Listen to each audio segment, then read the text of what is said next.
damn right something ain't right. I'll tell you what it is too. This map, this compass, and this scoreboard up the top. We can't get rid of it because the option to disable the HUD in the replay editor doesn't work anymore. This problem, and many others, will be discussed in this video here today. So let's get into it.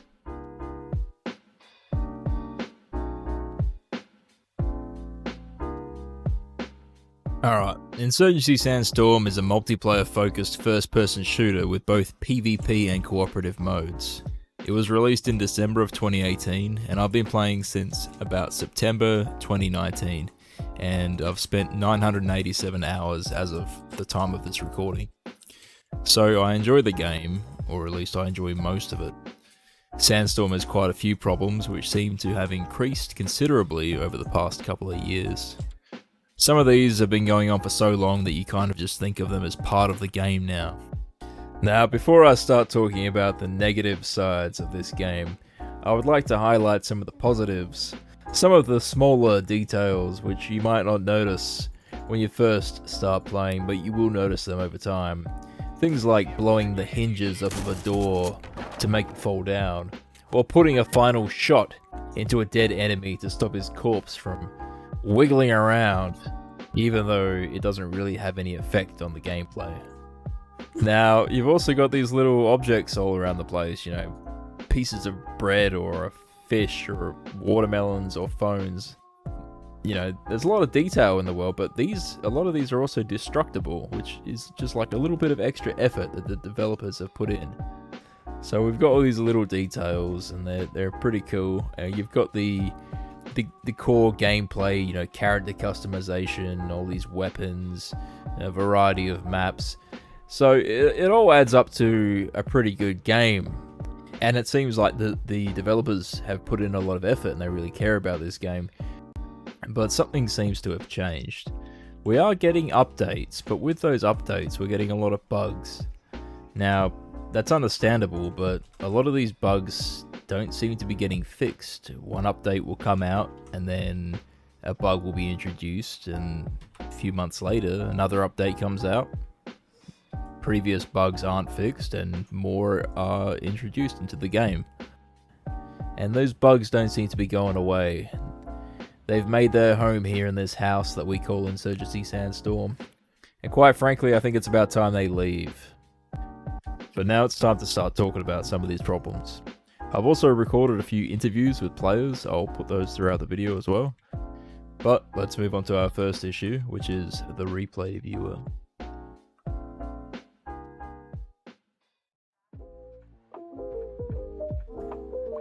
Okay, so the replay editor.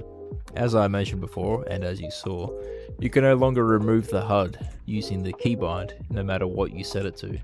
However, a couple hours ago, a fellow by the name of Banana Boy told me that you can use the console command show HUD to toggle it on and off. You just hit the tilde key, type in show HUD, and there you go.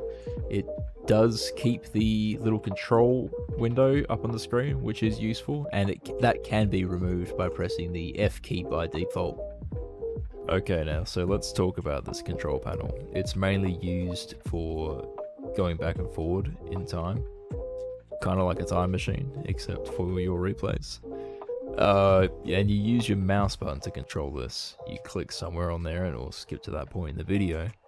But the mouse button is also used to spectate a different player. Now, when you click here, it does both. It clicks on the point on the timeline, but it also changes who you're looking at, and that's quite frustrating. Now, of course, you could change that to a different keybind, so it's not assigned to your mouse button, but you shouldn't have to. And when you click here, your cursor disappears. You have to hit F twice to close the thing out, bring it back, and you got your cursor back so you can click again. And then when you click, you lose your cursor, and you gotta keep doing it. Let's move on to something else.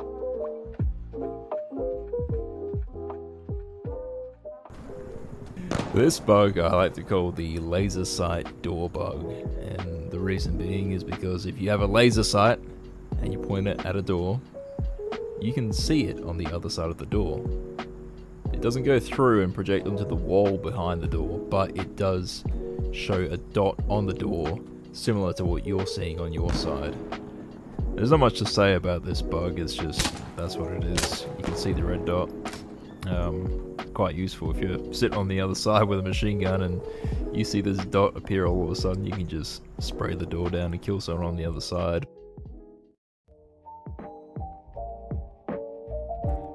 Alright, so this bug here is pretty new. It came along with the Operation Glasshouse update. What happens here is you've got your different coloured name tags for different people. You've got regular players, friends, party members, and then some others. If you're in a party though, everybody shows up that colour. Friends, regular players, and of course the party members. So I've got party members set to green, friends as pink, and regular teammates as blue, but everybody shows up green when you look at them. If you look at them on the map, that it's correct. That is assuming that friends that are in your party are actually supposed to show up as the party color. But like I said, it is a fairly new bug. It just came out with the Operation Glasshouse update, so hopefully they get it fixed. At this point in the video, I was going to add in a few interviews with various players, but that's going to take quite a bit of time. So I figured what I'll do is take one question from each player, put them in here, and then release the full interviews later on. Alright RJ, what do you think is the biggest problem with Sandstorm right now? The disconnect between what people think the game is going into it and what the game actually is once you get into it. I'll elaborate on that further. People think they're buying like a mil sim. People think they're buying armor, but they're actually buying Call of Duty. And I think the more people knew that, maybe the better retention rate newer players would have. Alright. Do you think the developers care about keeping the current community happy rather than trying to bring in new players and satisfy them? I think they do, but they're on both sides. You know, like on one hand they do want to keep their current player base happy, but they want to make more money so they continue to support the game. Yeah, I guess that makes sense. But, I feel like they could do a bit better about it, but you know, the game is dead, so whatever, in my opinion, whatever helps bring more people to play it, it's going to help it prolong the life of the game. Alright. What is your favorite addition to the game in the last update, that being Operation Glasshouse update? I liked the weapons they brought in this time. The KSG and the KS-23 are both amazing. What is your least favorite addition to the game in the last update? Well, specifically the Operation Glasshouse in the last few updates, because I've got Glasshouse. Glasshouse. We'll start with that. Protection. Yeah. Yep, that's what everyone's been saying. But if you've got something to say about the other ones, then go ahead. So, I don't know if it was this one or the one before this one, but I think it was when they nerfed Molotov damage. Like, I understand that people that play co-op go and they get killed by the AI with the Molotov instantaneously because it's just a one-hit kill. Yeah.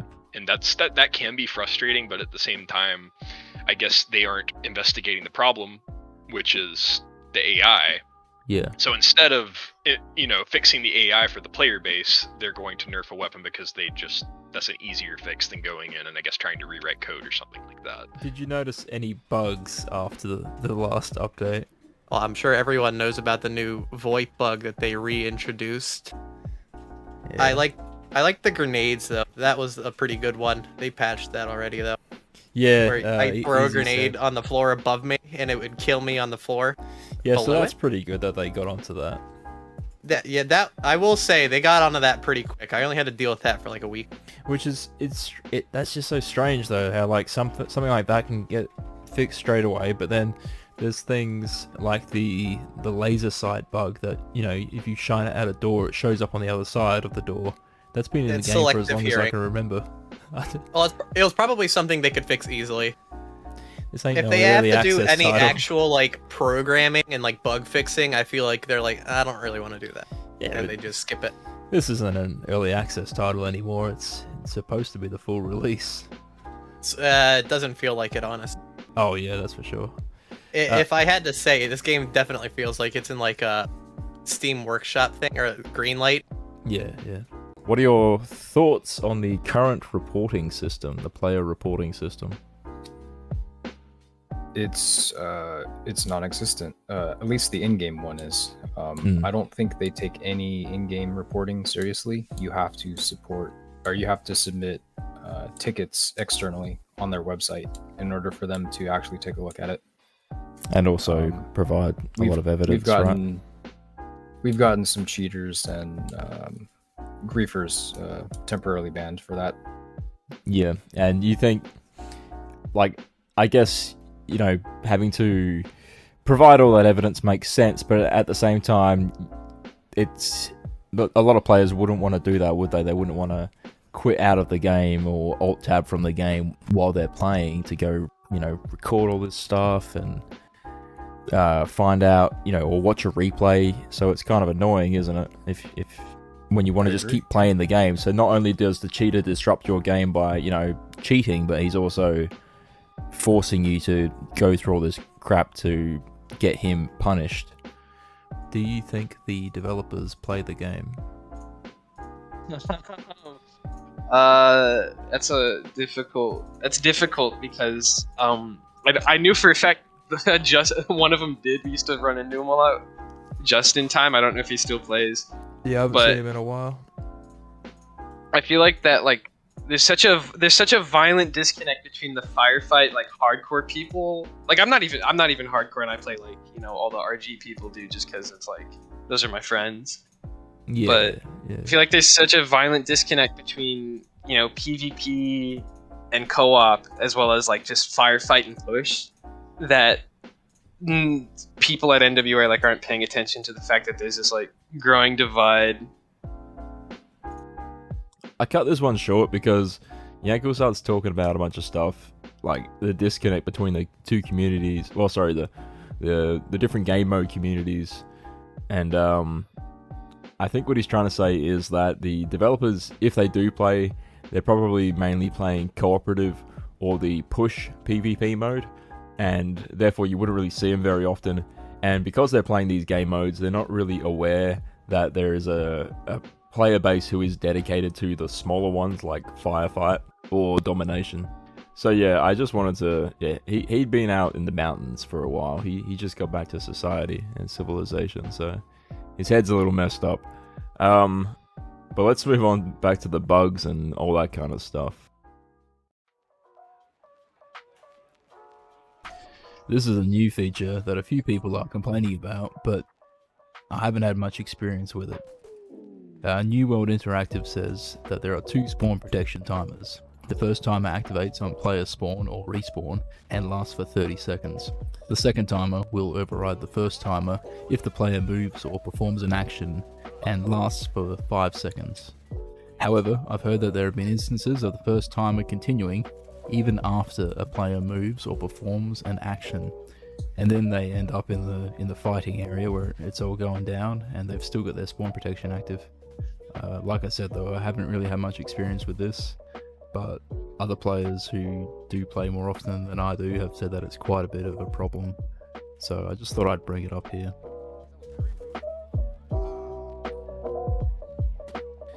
These invisible walls, you know, you see them in a lot of games, and they are a problem, but you know, they're a bit harder to notice. They're not really in your face until you come across them, and of course, being invisible, you don't really know where they are until you try firing a shot through them. So I can't really fault the developers too much for this. In fact, they actually did fix another spot that I recorded and brought to their attention. So I'm mainly just posting this one here so it can be seen. Not to say, hey, you know, the developers are ignoring this, because they might not know about it.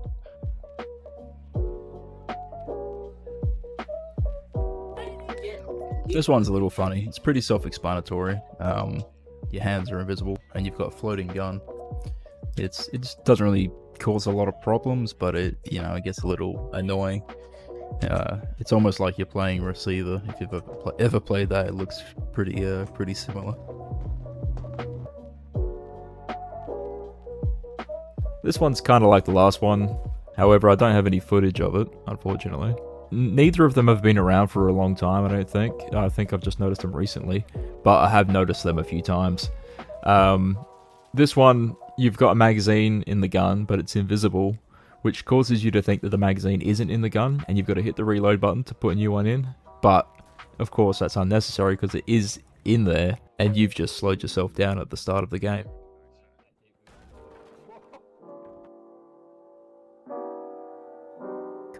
This one has been around for a long time, and it's quite annoying. It does have quite a bit of an effect on gameplay when you're trying to call out an enemy's location.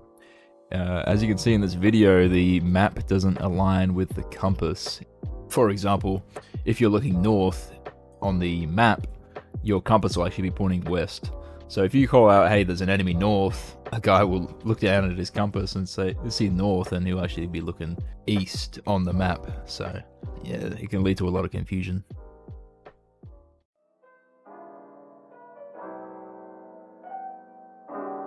This one's been a problem for a while now. You can hear the enemy team talking sometimes. Almost every time I play the game, there's been an instance where you can hear the enemy team talking, or hear some dead players talking, or dead players on the enemy team.